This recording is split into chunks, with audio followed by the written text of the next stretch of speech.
Olunaku olwaleero ebibiina by'obwegassi ebiri mu lusanvu wansi w'enkola eya Pgroe basinkanye akulira ekibiina ekiwabula omukulembeze w'eggwanga Uganda ku ntambuza emirimu gavumenti ekya Museveni supporters okusala entoto ku bukya basobola okumalawo ebisoomooza wakati mu kwetekera akalulu k'omwaka ogujja. Bweba waliwo ensonga ebagaana okulonda Yoweri Kaguta Museveni tubuhabulwa Ssaabalwanisa Malungu agirina agyogerere wano. Mu nsisinkano eno ebaddeko obuligato mu kibuga ky'eggwanga Kampala, ab'ebibiina eby'obwegassi boogedde ku bisoomooza bannayuganda bye bagamba nti gavumenti tebifaako omuli ekibba ttaka n'ebirala bye bagamba nti byandiviirako abantu abamu okulonda oludda oluvuganya mu kalulu k'omwaka ogujja. Ekitulumira ddala mu byonna lwaki n'abantu bamukyaye ffe mu mipiki tokyalina ky'oyogera ekibanja bakitwala misana ne bw'ogenda empiki ku disitulikiti ofiisi z'amataka ne bw'ogenda ku poliisi ogende ku erosi ogende ku ggombolola tolina ky'oyambye.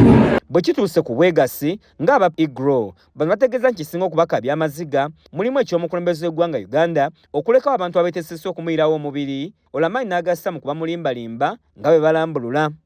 Tugambula nti omuyimbi omu bamuwadde obuwumbi 3 ne tujja abantu enkuyanja bwoti tudala ekimala tukirinde tudala tusamise tunanga telefuna agamba bwe mwalidde President w'eggwanga lino tatufuddeeko abasumba b'omu byalo ebi naye ate tuwulira abakatoliki abawadde emiliyoni 5.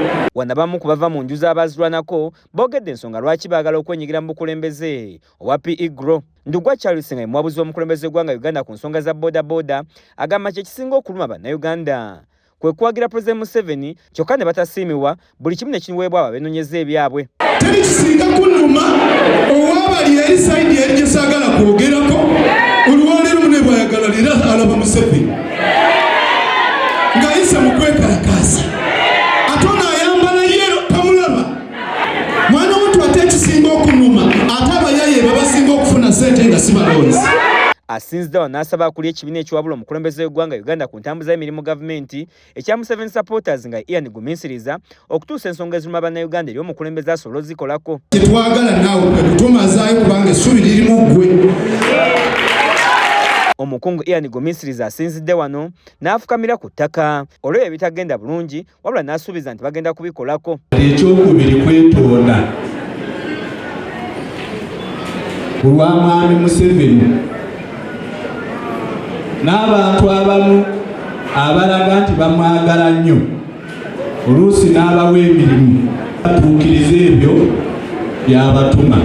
Asimye Prosi Nabagala akula ekibiina ky'obwegassi ekya Pgroe olw'okukubirizanga abantu okuyingira ebibiina by'obwegassi ng'asuubiza nti omukulembeze w'eggwanga wakulaba ng'akola ku bibasoomooza.